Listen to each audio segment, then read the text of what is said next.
Hello, happy Friday. It's the end of a very productive, fun week here at Women Think, and I thought I would hop on and share a few thoughts I had that came out of several conversations. My name, in case you're new to me, is Nancy D. Solomon. I'm the CEO and founder of Women Think Global. You can find us at womenthink.com. I want to talk to you today about courage. And it's something I really didn't think a lot about until I wrote my first book. And then it keeps coming up again and again and again over the years. And this week it came up a half a dozen times. So let me tell you what I'm talking about. I was interviewed by a young gal who is in a leadership program. And she had observed me. And she said, "Can I interview you on how you got courageous? Like, how do you keep making courageous choices?" And I said, "Well, I don't know the answer to that, but sure, you can interview me." And I'm always excited by enthusiasm people have, curiosity about others. When somebody shows me an effort that they want to grow, and whether it's personal growth or career development, whatever, that's sort of the stuff that fires me up. So we get on this phone call.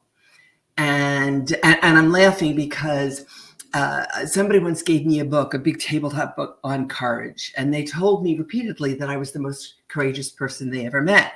And the word courage comes up repeatedly around me. But I don't look at myself and go, "Wow, Nancy, you courageous." So I'm thinking about this question this gal is asking me about, how do you get courageous? And it hits me.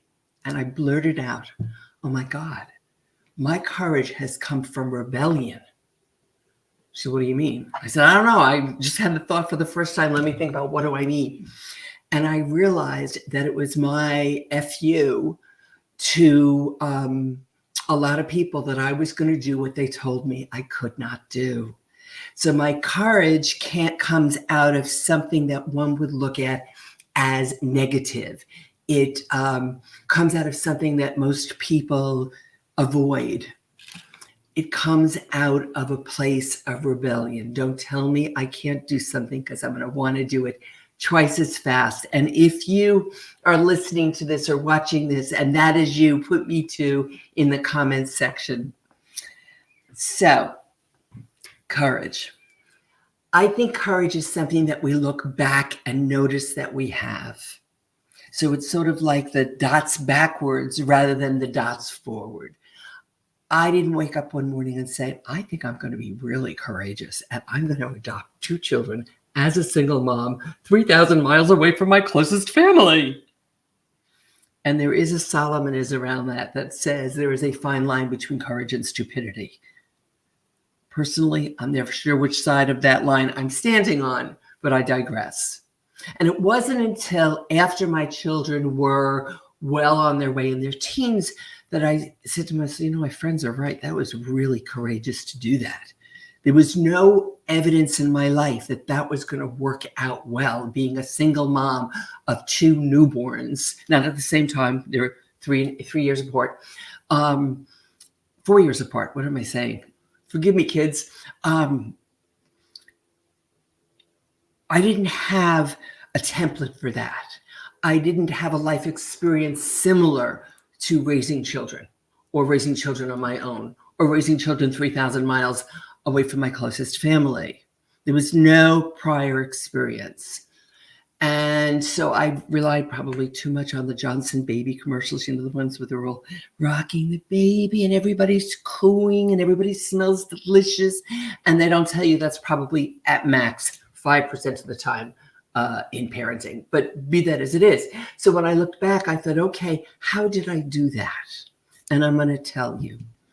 I'm lying in bed one night, and I was approaching my 40th birthday. I tried for 2 years to get pregnant. I could not get pregnant, or had not as of that point. And I remember saying to myself, if you don't get married, Nancy, because I was single, if you don't get married, how are you going to be about that? Speaking of children. And I said, if I don't get married, that's going to be fine. Sorry, I didn't turn that off. And I said, so I don't get married. I was never driven by that. And then I remember thinking, well, how will you feel if you never have children? I was like, holy shit, that's not possible. I was born to be a mommy. And here we are. I was so committed that I wasn't going to die with the regret of never having become a mom. And my mom loved being a mom, whether she was good or bad at it, and we're all some combination, it's irrelevant. What's important is that she always told us how she loved being a mommy. And I wanted to be a mommy too. And so it looks like courage to everybody else. But to me, I was just doing something that I didn't want to regret. Did you hear what I just said? I was doing something that I didn't want to regret. I spoke to somebody recently who wants to be more courageous in her life. She wants to be more courageous, and she wants to be more confident, and she wants to trust herself more, and she wants to matter.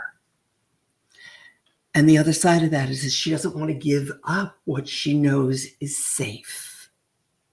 And she's contemplating, apparently for quite a while, is she willing to die, never having tried to achieve whatever this is that she wants to achieve? And I have to tell you, this woman is not alone, and she was lovely and really intelligent, and just her level of self-awareness was really admirable and inspiring. And far above what I think is like normal, whatever that means. And so I have this conversation weekly. I want to say daily, that's probably an exaggeration, weekly, of people who know that what they have is not getting them what they want. Knowing what they have is making them play small. It's stifling them. It's muting their voice, right? But the idea of trying something new that could fail, that is too daunting to even take that first step. And let me say this, you know what you're doing isn't working. You know if what you're doing isn't working. You know if what you're doing isn't working. I repeated myself 3 times on purpose. Why? Because women need to own their power, and women need to own what they know. I'm going to say it again, write this down. Own what you know. And if in that little voice inside of you tells you something, start trusting it, because trust is a muscle, and the more you work it, the stronger it gets. Courage is a muscle. The more you work it, the more easily you're able to make courageous decisions. And I'm not talking about the kind of courage where you go into a burning building and rescue a child or a dog. That's not what I'm talking about. Because most people, I'd like to think all people would do that. I'm talking about leaving a job that pays you a lot, but that doesn't satisfy, doesn't fulfill you. I'm talking about staying in a marriage or leaving a relationship that you know isn't great. It's good. And if good is good enough, you stay in there. You just do that. But I'm looking for great in my life. I had a dear, dear, dear friend and mentor, Ross, and he passed years ago, but he once said to me, he said, it's not how many miles, it's not, how did he say this? The bottom line is he put a lot of miles on himself while he was living, and so he had no regrets about dying. He knew he was going to die. And he's laughing right now. He's laughing. Nance, tell him more stories. Courage.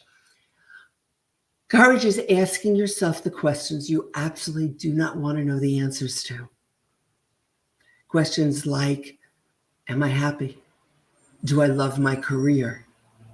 Do I want to be in this relationship?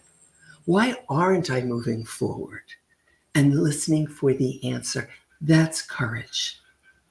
You were born to be exceptional. I know this, that's a whole different live stream. You were born to do something that nobody else in the entire universe can do. It's your job. There's only one of a kind, all of us. And if you don't do it, your job never gets done. So tomorrow, today, next week, when you're thinking about, gosh, it would be so much fun if I only would. Travel, ask for that promotion, go for a job that makes me more money, start horseback riding, whatever it is. The minute you say to yourself, I wonder, that's your answer. because the answer always lies within us, and we wouldn't be questioning, we wouldn't be asking ourselves, I wonder if we didn't have the ability to make those things happen. I never had the desire to be a pro golfer. I never said to myself, I wonder if I could be a pro golfer. I don't even know how to golf, okay? I don't know how to ski either, for that matter. And I don't ask those questions because my operating system was not put together, was not created with that as one of my skill sets. My skill set is talking to you, is helping you see yourself as you are, not as you were told you are. My skill set is helping you to live full out.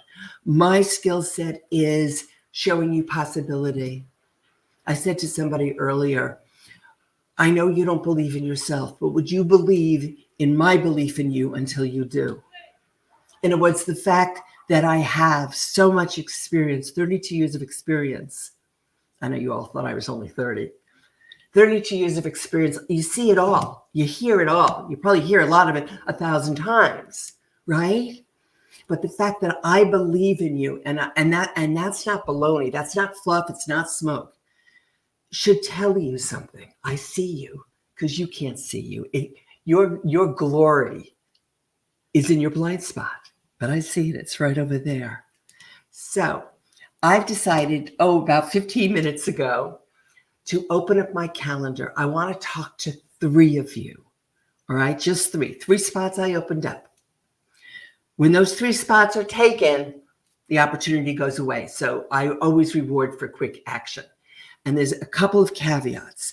I'll give you an hour of my time, but you need to be willing to shift your perspective. You need to be willing to change.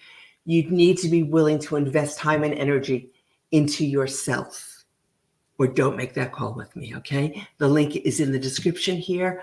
I hope you all have a wonderful weekend. If you have any questions or you want to make some comments, you can do that here, or you can reach out to me at team@womenthink.com.